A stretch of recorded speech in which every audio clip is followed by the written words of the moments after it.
Our program on the line with us, our buddy Phil Ittner, the veteran war correspondent based out of Kyiv, Ukraine, host of On the Edge, a new podcast. You can find his video blog over on YouTube. Just plug in Philip Ittner. His Twitter handle is Ittner Philip. And your favorite podcast place, plug in On the Edge, and hopefully it'll pop up. Phil has, welcome back to the program, and happy Vishivanka. You might want to mention what that is. And has your podcast dropped already? First episode goes up this week. Great. Dropping an introductory kind of episode 0, just to explain what our intentions are. And then our very first episode with a prominent Ukrainian working on children's issues will be dropping on Sunday. Oh, great. Is that the fellow we had on our show? Forgive me, I forgot his name. Mikhailo Kuleba. Oh, okay. That's somebody else. Okay. Great. So, Vishivanka? This is the national holiday that commemorates the traditional embroidery in Ukraine called a Vishivanka, which I'm wearing currently. And it's really soared since this full-scale war has begun, because people use it as a way to express their patriotism, as a way to express their belief in their country and their culture at a time when it's under obviously such intense threat and strain. So it was very nice to be walking the streets of Kyiv today, despite everything that's going on, and seeing people proudly displaying their beautiful embroidery and basically just showing support for their nation, showing their support for their culture, their country, their fellow citizens. So it was a pleasant day, and I thought I'd join in. That's marvelous. That's marvelous. I'm getting conflicting stories here, and I'm hoping you can set me straight. On the one hand, I'm hearing that Russia has taken a whole bunch of towns along the northeast end of Ukraine. And on the other hand, I'm hearing that, well, those are mostly abandoned villages, and it's not that big a deal, and Kharkiv is the second biggest city, and those people are never going to surrender to the Russians. Don't worry, everything's going to be fine. So which is it? Well, okay, so I had the same concerns as you, Tom. To invade with 50,000 soldiers, which is what Russia has done, coming across the border and headed towards, as you mentioned, the second largest city in Ukraine, a city of 1.5 million people, to try and take it with 50,000 soldiers didn't make any sense to me. I was very confused about it.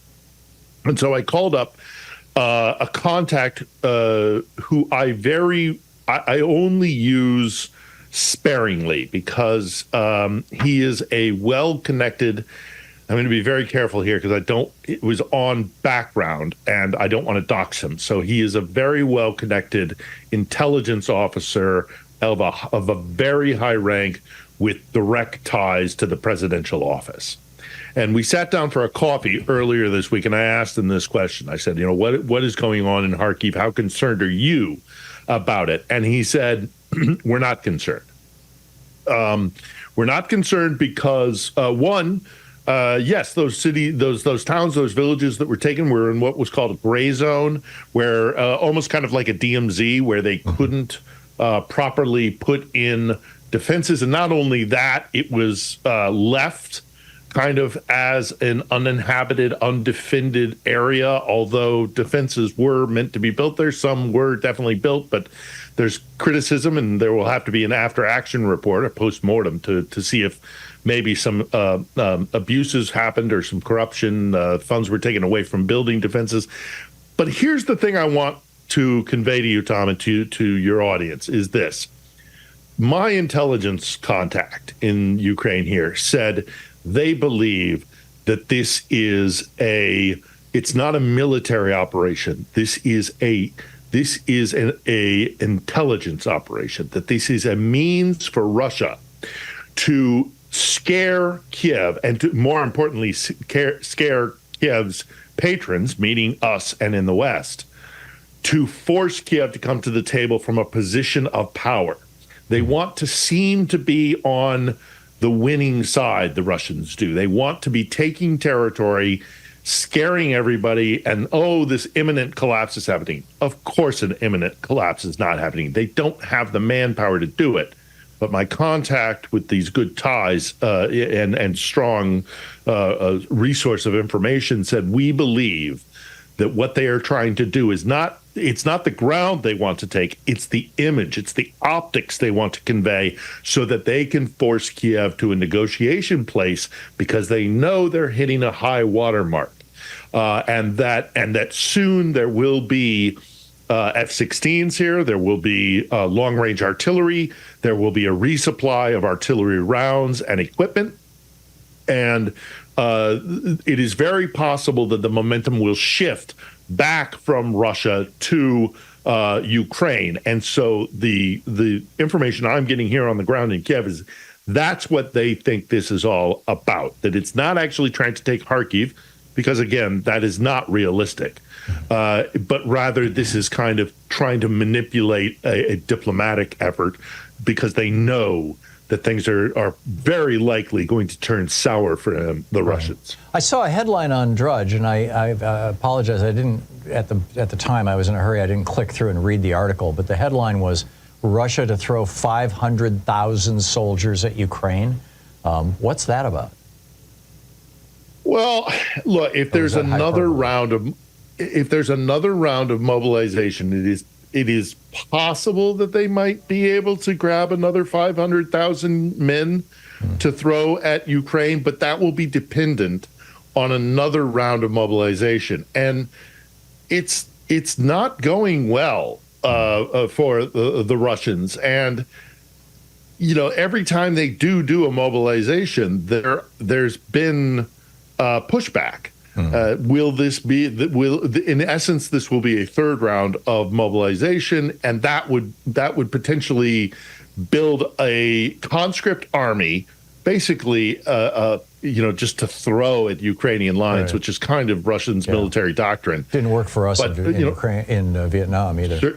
No, it didn't work for us or in World War I. I mean, just throwing bodies at a machine gun, it doesn't work. And that's kind of what Russia's military doctrine is, although they also rely greatly on artillery, obviously. Yeah. But what they also don't do, and it's important to say, and I'll make it quick, is that Russian military doctrine does not rely on air supremacy. And I have been embedded with NATO troops. I have seen Russian troops in combat.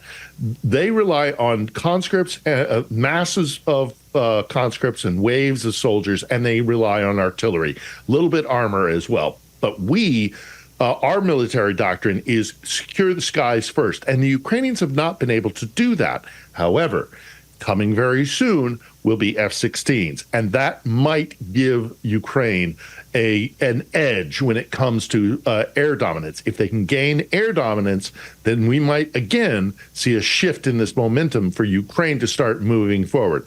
Right. I'm not saying this is gospel. I'm telling you what I am learning from my sources here in Ukraine, and they are very far from feeling any kind of panic or despair. You feel it on the streets of Kiev. I'm in constant contact with places like Kherson and Kharkiv. No one is panicking. That's good. That's good news. We're talking with Phil Ittner, the veteran war correspondent based out of Kyiv, Ukraine, live from Ukraine. Phil, Anthony Blinken was just in Ukraine, and pretty much the only headline that most of the American media picked up was that he played the guitar there, rocking in the free world. Unfortunately. And it was made fun of by the right-wing media. What was the significance of that meeting? Did anything come out of it? A lot of things came out of that meeting. And I do want to quickly address the guitar thing. I think Blinken was getting the same kind of information that I got from my source. And he was feeling pretty good about it because, frankly, I've been feeling pretty good about it. Mm-hmm. If indeed the Ukrainians are accurate in their assessment, some things are coming down the pipeline very soon that are going to change the dynamics of this war swiftly. And possibly, very possibly, in Ukraine's favor. So I think he was kind of feeling his oats. But aside from that, we saw during his entire trip a sense of confidence and a sense of relaxed partnership with his counterparts here in Ukraine. And it is a shame that this guitar incident kind of sucked away the oxygen. Also, I quickly want to address, there are bars in every conflict I have ever been in, people have sought escape. So I've heard the other criticism from the right is that, we're giving all this money and Ukraine is supposed to be this destroyed place. Well, look, there's this nightclub that seems to be booming. everybody in a conflict seeks escape, and I've never been in a conflict where there isn't some sort of an equivalent to that. But the headline that we should be talking about is the fact that Blinken came here and said, while he doesn't authorize the use of the weaponry that we give to the Ukrainians to shoot inside Russian territory, he clearly stated it. Once we give these weapons to the Ukrainians, it is their decision how to use them. There's been massive criticism here in Ukraine that they have not been able, like the invading force that came from in towards Kharkiv, they assembled on the other side of the border in Russia.